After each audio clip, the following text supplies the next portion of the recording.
Welcome everyone to First Lutheran Church in Smith Hall. My name is Robert Schwan, and I have the privilege of being the first artist in this series, the Chandelier series, curated by our speaker, Justin Davis. And I'm just excited to be here. I'm excited to have you here. The series has been amazing. If you weren't at all of them or any of them, there is video, right? Some of them are videotaped, yeah. Yeah, and go and check out. So anyways, welcome. Great to see everyone.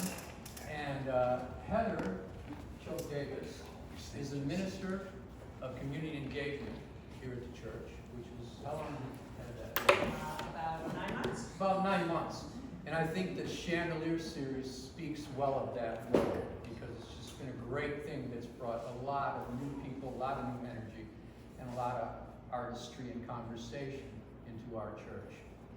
So welcome everyone again, and it's my pleasure to introduce a musician, an author, and a teacher, Heather Davis.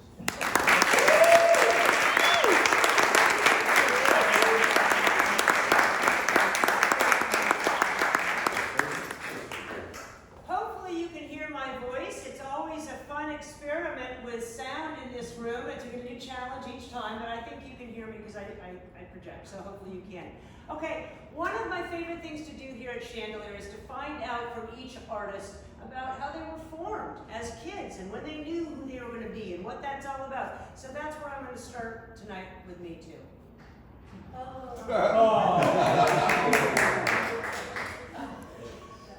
The language arts formed me from very early on.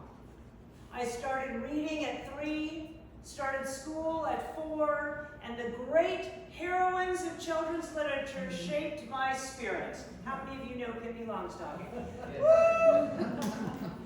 This was then followed by my tween years of heavy TV watching in search of who or what I might want to be. By the time I was in high school, I knew I wanted to do what Darren Stevens did on Bewitched. I wanted to be an ad man.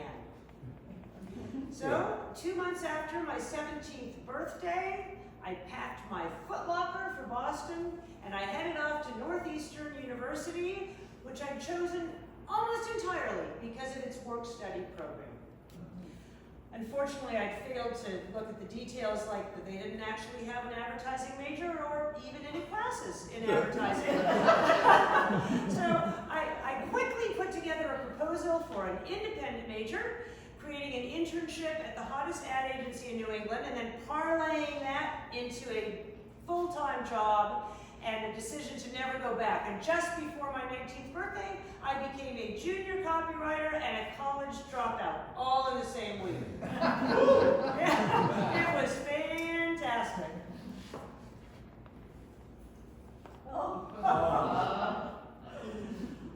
Can you read the line? It's from Don Draper. Who knows Don Draper of Mad Men? Okay. And he says, what you call love was invented by guys like me to sell nylons. I loved writing print ads, working with an art director to create a message where words and pictures together say more than the sum of their parts. But my specialty was radio, and I soon found myself writing and producing 100 spots a year, traveling the country, recording testimonials, pitching new business, shooting commercials, being wined and dined by CEOs who may or may not have had good intentions at heart, we'll see, and generally living the Mad Men lifestyle. 5 years later, I was back in LA and named by Foot Cone Building as one of the global leaders of the future. Everyone expected I would be a worldwide executive creative director by 30 or sooner. And then came Lon.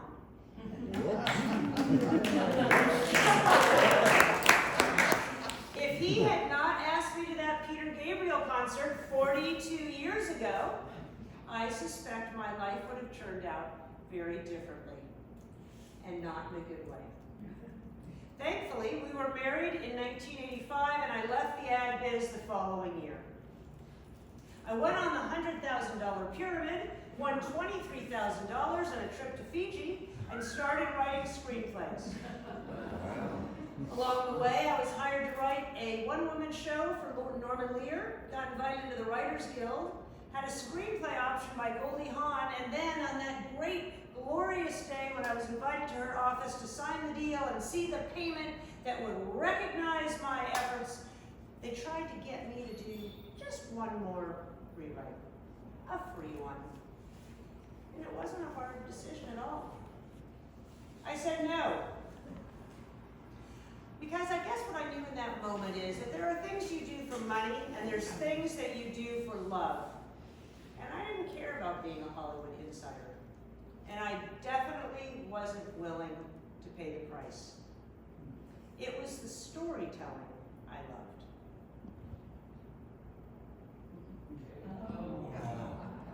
Telling stories has taken many forms in my lifetime. But this book, Baptism by Fire, my first book of 7, will forever be my heart. This actual physical copy I have read in public forums for 25, 30 years now. I want to give you a little taste of what it sounded like inside my brain 30 years ago when I was nearly 9 months pregnant and walking to a good friend's house along the Venice canals. It'll kind of set the tone for you. I waddled over the bridge, gouging a path through the milling of neighborhood ducks. My friend Lynn lived just around the corner. We had raised our first kids together, and she and her husband Greg were to be this child's godparents. I am so sick of people coming up to me saying, "It's a boy, it's a boy." That whole thing about how you're carrying is bullshit. I mean, it doesn't make any sense. Why would how you're carrying affect your body shape? It's ridiculous. You carry the way you carry. It's based on body type. This is just how I carry, period. If one more person comes up and says, "Oh, that's a boy," I'm gonna scream. But you don't want a girl, right? Said Lynn, bemused. No, I don't. I don't care. I mean, it's not like I get you saying it anyway. I just don't want people to keep saying it's a boy. That's all. It pisses me off. It's okay to want a girl.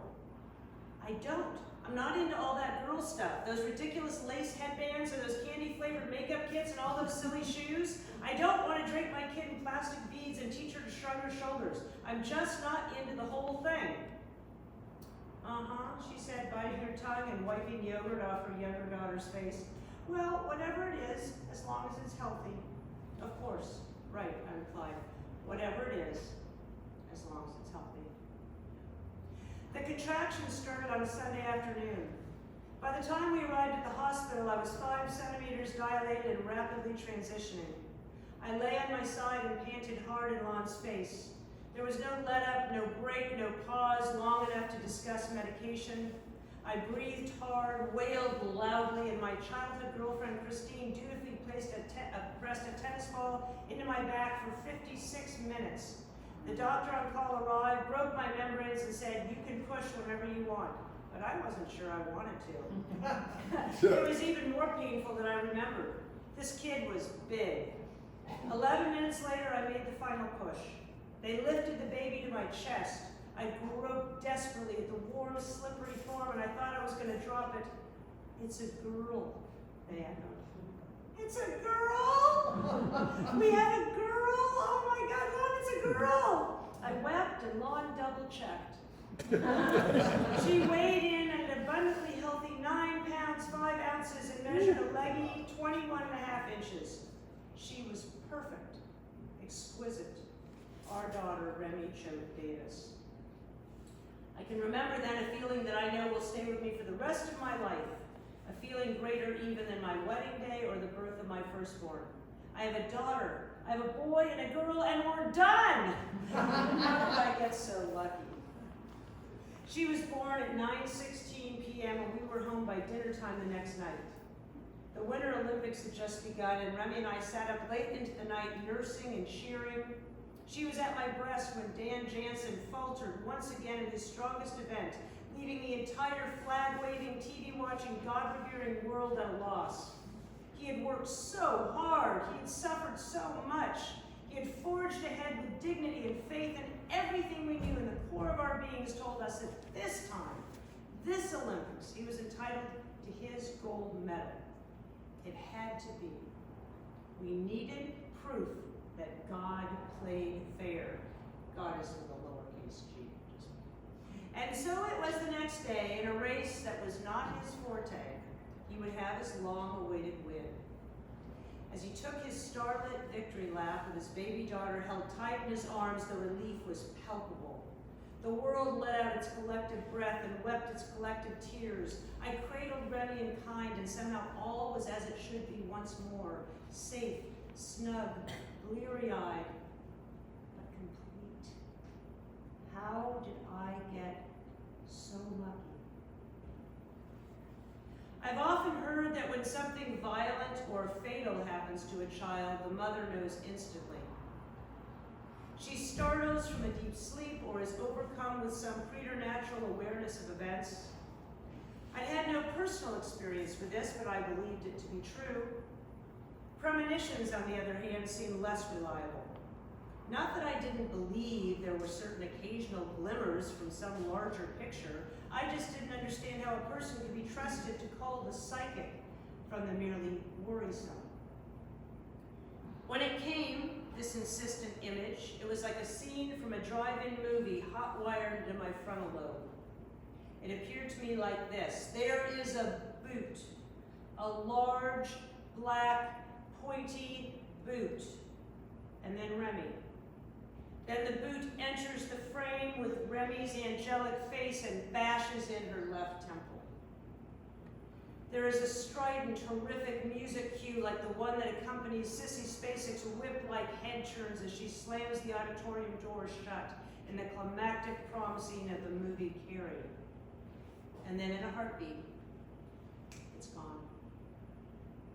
There was no rhyme or reason to it. It was not like when a parent sees a ceiling fan and an infant in the same room and can't help but imagine the infant being lifted up lovingly and decapitated. There was no one wearing boots in our home. The timing of the vision was very specific.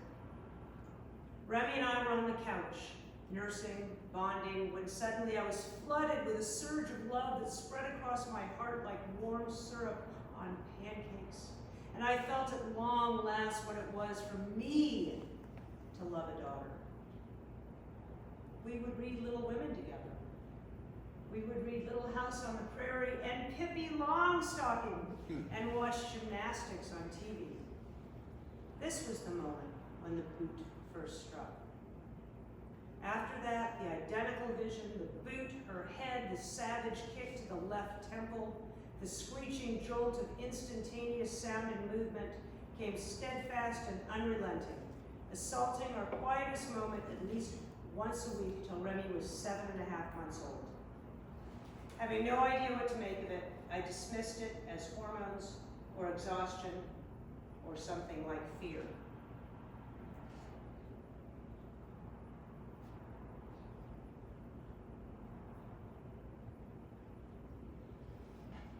Art is the accomplice of love.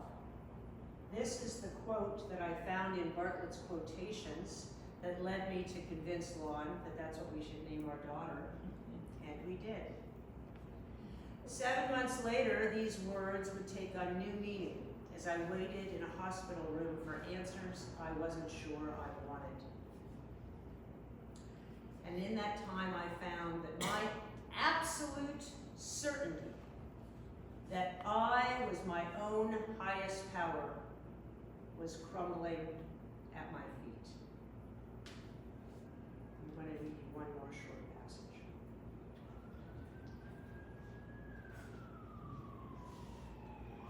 Now God, as a rule, is spelled with a capital G, but not by me. Not when it's coupled with damn it, which by the time I could drive was the only way I used it. As an adult, if pressed, I would describe God as something along the lines of ultimate goodness, loving and light, but it wasn't attached to any him, nor did it have any sons. I distrusted religion, both organized and otherwise. I owned up to no relationship with any higher power. I did not pray or kneel or turn things over to him, yet despite all this, I knew. Deep in the heart of wherever these certainties lie, I knew God was the truth. I knew it, yet I neither sought it out nor embraced it. No, any possibility of that had been destroyed by the rabid demagogues who called themselves Christian. As I stood over Remy's crib at midnight, I couldn't say, nor did I much care, what other people believed or how they behaved. I just knew that there was nowhere else to go with pain and doubt this deep. So I clasped my hands and bowed my head and asked God to keep my beautiful daughter safe and cool through the night, to keep me coping and lawn strong and Graham resilient. And I hoped, against hope, that my tenuous little lowercase g would somehow be enough. It was. Still, I didn't know anything about walking this walk. But what I soon learned was that whatever I needed to move forward would appear. Next thing I knew, I found myself sitting on our pastor's living room floor learning contemplative prayer practices, Lectio Divina, centering prayer, Ignatian imaging prayer, a whole palette of ancient practices that have served me every day of my life since then. Good things seem to come in threes, and so it was with the explosion of art coming out of my newly wide-awake heart. As a writer, the memoir was a natural extension of my gift with words, but then came two gobsmacking surprises.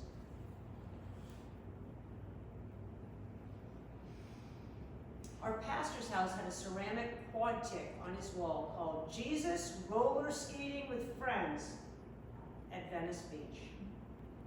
The moment I saw it, I knew that is what the church needs to be communicating to the world.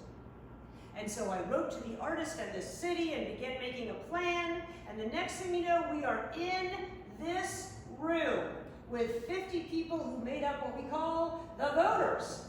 And we're having a voters meeting, and half of them are going, who is that, and what is she talking about, why is she here? And I'm going, and we're going to do this, and we're going to do this, and then we're going to mount it here. And somehow, we passed it unanimously. People took the brave step of saying, okay. I remember someone grabbed me and saying, you better never leave this church. And the next thing I know, I was out at St. Andrew's Abbey, my favorite Benedictine monastery, and I would sit with Father Maurer, the artist there, and we would sit under an apple tree in an orchard while he painted, because he wanted to redo these panels, which are originally in ceramic. He goes, we need to have brighter colors, we have to change the roller skates to roller blades to be more contemporary. He took it very seriously. So we got the panels, and then I put them in my minivan. I came back to Hollywood, I had them photographed, then we had the photographs printed into billboard vinyl, then we had the billboard vinyl wrapped around metal panels, and those metal panels were all unveiled at a huge celebration now in the front of the church. And I hope you saw it when you came up. And if you didn't, well, you know what? You can see the best surprise ever that my friend Barbara Schwann gave me, which is when we redid this room, which we now call the living room, last fall. She pulled the original panels out of the vault, and she had them mounted there on the wall. And so now we have them here, as well as on the front of the building, to remind everyone that there's hands on the end and one to hold you, and that Jesus, just like Father Maurer thought, loves hanging out with people in Venice. Okay, so the mural and the memoir were two of the ways that the arts were my first language for communicating the love of God to people who wanted no part of it. People like me. But then I found myself have a vision for the most unlikely thing of all. With no background in the visual arts, no training, no poetry and music and liturgy, anything that would qualify me to pull this off.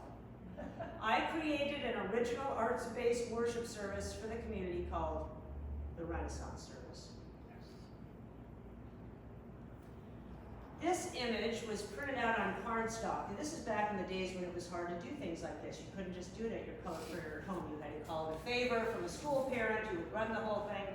And I had this done and distributed all over the community, in every hairdresser and nail salon, and people took it to friends, and we put them in backpacks for the kids.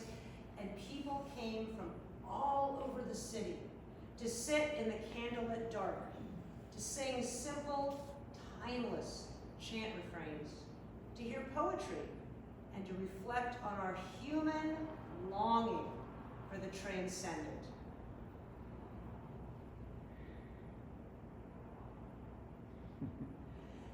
This image by Patty Wickman was projected onto a photographer's seamless and greeted all who stumbled in, weary and heavy laden.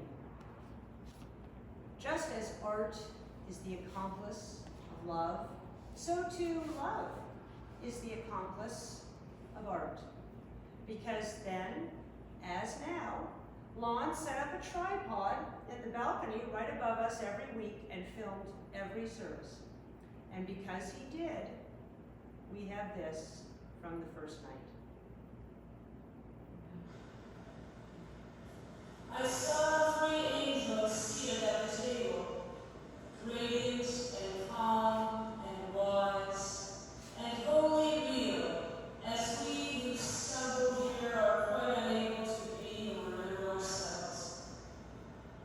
If they will heal our broken bones, heal fish and meat, and bread and wine, heal wounds of mortal flesh, then may we take the lower seat and join the throng, and side by side enmesh the ill, the whole, the old, the young, and be a single body breaking fallen time, a part of this creating trinity, wiser than reason, lowly and sublime. I saw 3 angels standing at my door. Come in, as you have done before.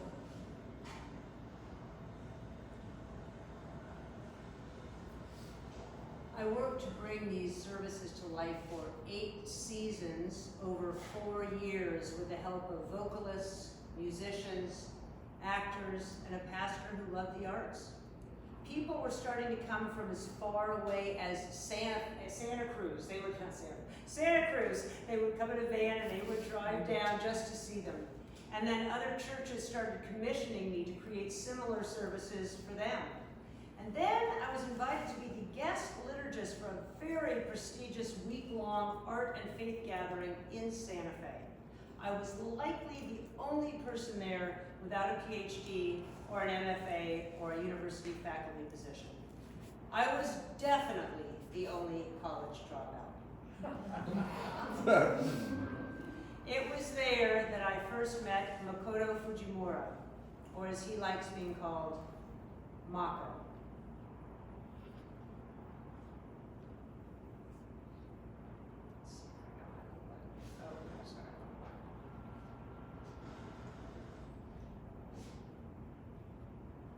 Art is all about abundance. Beauty is all about abundance. There are evidences everywhere. This is why it's so important for Christians to believe in the abundance of the gospel. They're artists, leaders. We need to help them discover their true identity as a unifier of tribal differences, and also lead toward a lasting peace. That's how I see artist's role in society and also in the church.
week, just after I put this little montage of clips together about Mako, the woman who composed that music, Susie Ibarra, became the first Filipino to win the Pulitzer Prize for music.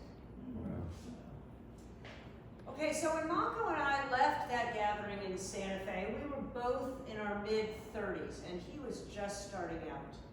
And when we left, he gave me, this was his very first book from his very first show, and he gave it to me, and he put in all of his little sweet notes, and then all of his contact information and where to reach him at his gallery. And it was a while before I looked him up, and I looked up the Dillon Gallery. What is the Dillon Gallery in New York? And I looked it up, and there in the Dillon Gallery, the owner of it, was Valerie Dillon, who was my next door neighbor for 3 years in Beach Avenue. She was from South Africa. She had been a classical pianist. She was the first adult who tried to teach me piano. It lasted about 3 weeks. I don't like practicing, but she tried. And she left Venice and moved to New York and opened this gallery where she created a path forward for Mako. And the path forward has been extraordinary. Because on September 11th, 2001, everything changed for Mako. His family's loft home was in the heart of what we now call Ground Zero. His children were spared by seconds. Everything he knew and loved had turned to ash. And from that ash, he created Tribeca Temporary, a wide open art space for any and all displaced artists to come to work together, to create and heal and dare to hope for a new way forward. Over the past 30 years, he has become a major voice in the contemporary art space and the culture care movement. He even had a private meeting with the Pope. And I'm grateful for his life and example. Okay, I want to move my focus now to what the past decade has looked like for me as a creator and a voice crying out in the wilderness. There are 3 distinct threads, and they all start with suddenly I was. We have suddenly I was a public theologian specializing in cultural translation. 2, suddenly I was an urban missionary helping replant an inner city church. And 3, I was a songwriter producer creating in a medium that was entirely new for me in all ways. Take that, branding algorithm. I always knew that I'd go back to school when I knew what it was I needed to study. At 50, I decided to get my master's in theology because I was so confused and distressed by what I saw in the world as expressions of a Christianity that was so far from my own experience, I couldn't make sense of it. So I went and I studied and I wrestled with professors who encouraged me to find my theological voice. I learned free of agenda or restraint. Next thing I knew, I was traveling around the country giving talks on my thesis work, primarily to pastors, telling them, with love, I know you guys are trying really hard, but nobody has any idea what you're talking about. And unless people like you who really do know and believe can learn to communicate the who and why of Jesus to modern ears, then the only churches that are going to survive are the ones placating and fomenting the false gospel of white Christian nationalism. Not as long as I have anything to say about it. When I came home from these tours on these weekends, and sometimes I'd be gone for a few weeks, I no longer came here. Because in this same season, I was called out of this room, this church, this place that I loved, for a totally unexpected journey of real challenge and growth. Without deep roots in the art of prayer, I don't know how I would have made it through. This is the altar of a tiny, dying church near Crenshaw and Jefferson where I found myself 10 years ago. The first 3 years were excruciating as a handful of us sat and prayed and tried to hear what the Spirit wanted to do with us. We were just a ragtag group of faithful people, almost entirely people of color, and me, who believed we were there for a reason and that something was going to happen if we could just get out of our own way. And then one day I passed a mural on a liquor store in Mar Vista. Maybe you guys have seen it. It said, "Be humble." My mind swirled and suddenly I remembered the thing I knew from the very beginning. If people don't want to come inside a church to hear what you have to say, then make the walls speak for you. Here you see us commissioning Ruben Rojas to begin work on the Love Rises mural, captured on a 100 by 30-foot wall overlooking our parking lot.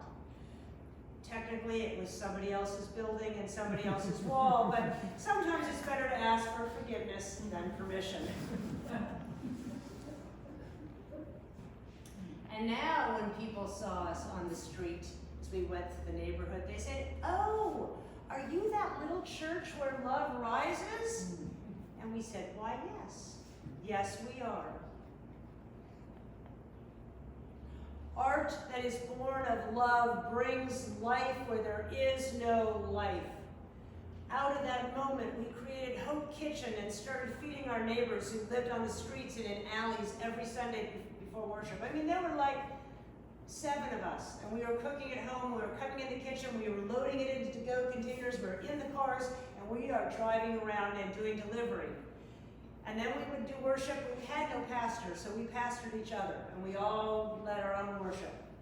And then we launched a community choir right before with someone who came in to feed. She's like, "Oh, I want to be part of the feeding." I said, "Good, you want to launch a community choir?" And she did. And then came COVID, and we moved the choir online, and then we continued to grow. We had up to 100 people in that community choir from that little thing on Zoom. And that feeding ministry, and you can see in these corner pictures, all the people from the choir then started coming to donate food so that the families who are in the preschool could have enough food during that hard time. We shut down worship, we couldn't do worship, but they came in and the whole sanctuary was filled with groceries. And we would make sure that everybody had groceries every day. And that's what started with the Spirit moving through art. And that ministry of feeding and caring still goes on there today. But 3 years ago, I was called back home, here, in this gathering space that we now call the living room. And for that, I am eternally grateful. So I said there were 3 distinct threads of my creative calling over the past decade. The third one was music. So I was 58 years old. I didn't read music, I couldn't sing, I couldn't play an instrument. I had no experience or background in anything musical. But someone had asked me to help write a liturgy. And I couldn't find anything that said what I wanted it to say. And that's often how things work with me. It's like God speaks to me to solve problems. And I was in the shower, and suddenly I heard a song, like full lyrics and harmonies and everything, and I thought, "Oh, well, this is new."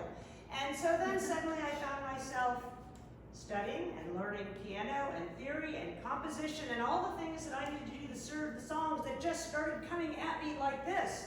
It was wild, and I'll tell you, I'm still not good at music. I mean, I'm a good songwriter. I'm a really good songwriter, but I'm not good at playing piano because I still don't like practicing. Anyhow, within the first 16 months, I released an album called Life in the Key of God that I wrote all the lyrics and all the music for, and each song was brought to life by a different friend who was a musician, and a lot of them, they were home during COVID, they're recording like in their closets on their phone, and then we're putting things together on soundboards. It was so much fun. And it led me also, I was led into a new community of songwriters and poets and musicians and prayer warriors, and now I write with so many talented people all the time. Lon will hear me on the other side of the wall. I'll be on a Zoom and there'll be something going all the time. And I don't perform my own music, so I get to play in a lot of different sandboxes. I do funk and pop and jazz and country. I've got a rock thing going on right now. Whatever fits the vibe of the song or the story or the artist, I'm writing with or for. And I will say that it has been the greatest creative season of my life. The most unexpected and the most joyful. And since there's no way to really say like, oh, here's a song you should listen to, or here's a clip of something, I'm gonna end by showing you a little clip of the people who fill my daily heart and life. People I do life with and music with, and I have projects with, and I'm always involved with. And I cut the clip together, the song I wrote called Fireflies, which is a folk song that I wrote to imagine what it would be like if you were an adult parent sitting with your adult child and you knew it would be the last time you would see them. What would the song be? So that's what this is.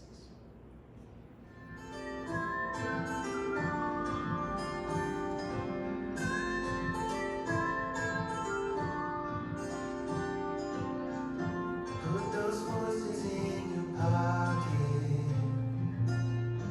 Come and sit a while with me. Let me see your eyes, your smile. Say there's nowhere else to be. You don't need another picture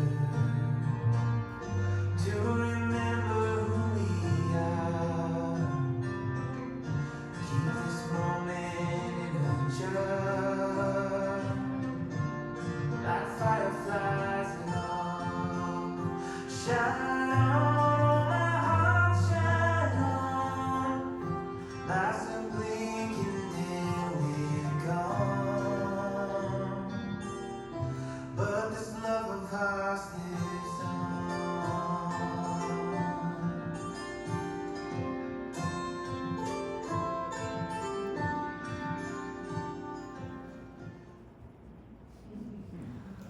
Thank you.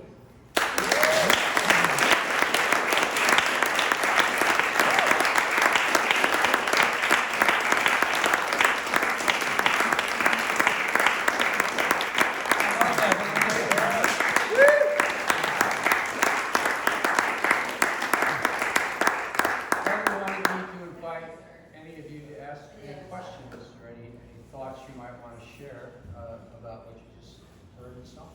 So, people, anyone? You agree? No pictures of me? I didn't see them. Lon, I'm sorry, but I was mentioned a couple times. I didn't really see any anyone pictures. want to make any comments or ask any questions? Right there, Barbara. How's Remy today? She's fantastic. She lives in Eugene. She's built a lovely life for herself, working with animals. Her joyful spirit is still there. She continues to have a variety of health challenges, but she fights them with great grit and determination. And lest we forget Graham. Graham is in New York. He is moving into a new apartment this week. He's been married 4 years now and doing really well. You have a question? Okay, I don't understand how you did all this while being like a parent, like 2 kids and working, and like where do you get the energy, or how do you manage your time? Do you have a special app that I need to know about? You know what, I think about this kind of thing, I think about this a lot, really, because I think when we're working in our gifting, it's joyful when we have the energy. And it's only when we're not working in our gifting that we're exhausted. Because when I see people doing things that I'm just like, oh my, how do you do that? Oh, yeah, it's just because I can't do what they're doing, and it makes me tired to think about it, you know? So I think, and it's very important, because a lot of times we don't have good prayer practices in the world anymore, and a lot of people aren't even thinking about the idea like, you know what? I think I was created for a purpose. What might that purpose be? Maybe if I found out, I could use my life in the best possible way, right? And so people aren't even thinking about that. But when you can get yourself aligned with that purpose, then the stuff you're doing is joyful and energizing, and not always. I mean, you see me, I certainly get tired, and that goes down, right? But, and I think there's different seasons of things, but there's seasons. There's hard seasons in there, seasons when it was just gritting, just trying to get through it, and then seasons of grapefruit. This is a season of grapefruit, and thank you for being here to share it with me. So are you still writing, and what mostly? I'm doing the music thing? all songwriting now. I mean, I'm not saying that I won't write another book, but I don't feel, quite honestly, writing books, It's really hard and it's really lonely.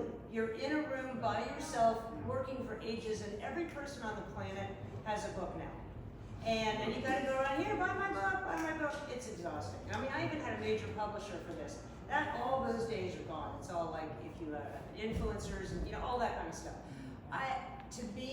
To get to hang out in rooms every day or on Zoom calls every day with beautiful, talented young people who you get to pour into them and teach them maybe what you know about a lifetime of storytelling, and they get to make you better and you make them better. I mean, that's the best. It's just the best. So it makes me happy. So I don't see myself, but I've thought about some other things that I might write. Will I do one other form? I don't know. There could be a surprise around the corner.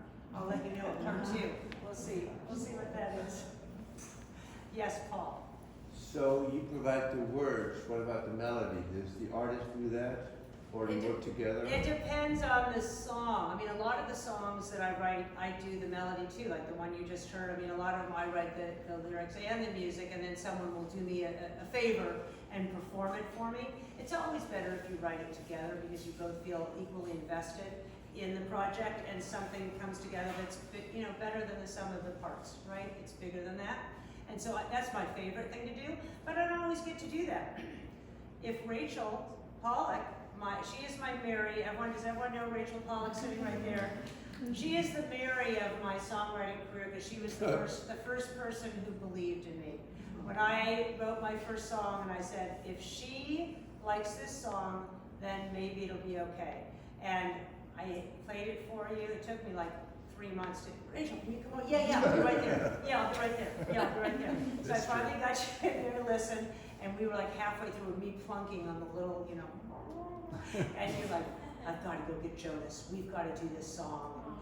And we did the first music video together at your house, and she's recorded multiple songs for me, which has been a great gift. But we haven't written anything from scratch together, so maybe this will inspire her to do that. I do have a question. Yes. So you're telling stories now, you're still writing these little stories through your music. Have you ever thought about doing a musical? I have thought about that, and I've actually thought about a one-woman show using songs. I think that there's like pieces, the musical thing is just that I'd have to have the right person to be working with because that's so much about those people who understand that. And now everything is pretty cadency, it's pretty, Hamilton, that vibe. And I can write that way, but that wouldn't be my greatest strength. No, So I guess not a musical like that, but like almost like what you said, a one-woman show where you're telling all these stories, but it's one long story with different songs. You're writing melodies, but you're telling these stories that all really are about love and Will you loss direct and it for me? family. If I write it, will you direct it for me? Of course. Okay. All right. You guys heard it. We have it on film. All right. Do we have any other questions? Yeah, Cory. So you wrote 7 books? Yeah. I just brought a few of these that are a little bit more user-friendly. I didn't bring my theology books. But those, they're the ones I did a lot of speaking on and stuff. But I have them if you're interested. And how long, when did you start writing books? Well, I wrote my first book I started about 4 weeks after I came out of the hospital after Remy's first brain surgery. So that's when I started writing it, and then it got picked up pretty quickly, and then I was like, oh, I guess I write books now. The problem with that, as you'll see, whether it's in this kind of writing or screenwriting or whatever, is then they just want you to keep writing the same thing again and again and again. It's like, we want more books like the first book. I was like, you want more books about my daughter having a brain tumor? I don't have that for you. But they want, oh no, just parents and anxiety. It's like, no, I already did that. Now I'm going to do something else. Nobody wants you to do anything else. They want you to do the same thing you already did, so they can put you in a box. And that's good, and that's definitely a better way to be successful. If you're interested in being financially successful, that is the smart play. I just didn't do it. Yeah. Do you have a podcast? Do I have a podcast? I've been on a lot of podcasts. I don't have one. Well, I will say 2 things. There's too many people out there just we just don't do that. And if you have a podcast, then you need to be like saying something, even if you don't have something to say, because it's scheduled. And I don't think people should be encouraged to say things when they don't have things to say. Although we could use more women having podcasts, because we definitely don't need any more 2 white guys having a podcast. Like, we're really funny. You know, there you go. Sorry, Robert. Did you want to start finance? No, I don't, but, Maybe. Oh, is that the sound of the Prosecco? Ah, she knows. Are we all good? We can talk more later if you want. I just, thank you. My heart is full.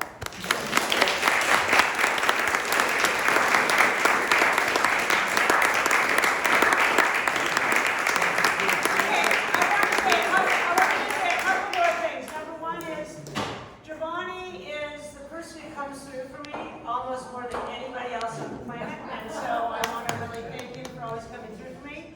But I also have a couple of other announcements. One, some of you know we brought in an artist in residence, Brunson Willis. He's in the corner there. And I told him if he wanted to set up some art in this room, if anyone wants it, he has some new work in the last 2 weeks since he did his show. You're welcome to go in there and have a peek. That'd be fantastic. Thank you for these. These are beautiful. Also, in next July 19th, in here, when we come back for Chandelier, we're going to have stand-up comedy. When Lizzie Beck is coming in, this is a young woman who lived in the community in the beginning of COVID. She asked, can they use the playground? And she did like an open mic for, I don't know, 10 people who wanted to practice material and get good at you know, how to do it. It's hard. It's really hard. So she's going to come and she's going to do a set, and then she's going to talk about her life and what that process is going to be like. So that's going to be really exciting. So that's going to be, we're going to come back for that. And also, I brought some books, and they're just free. Just take them. If you think you want to read them, go ahead and take a copy. Now I'm really gone. Who has my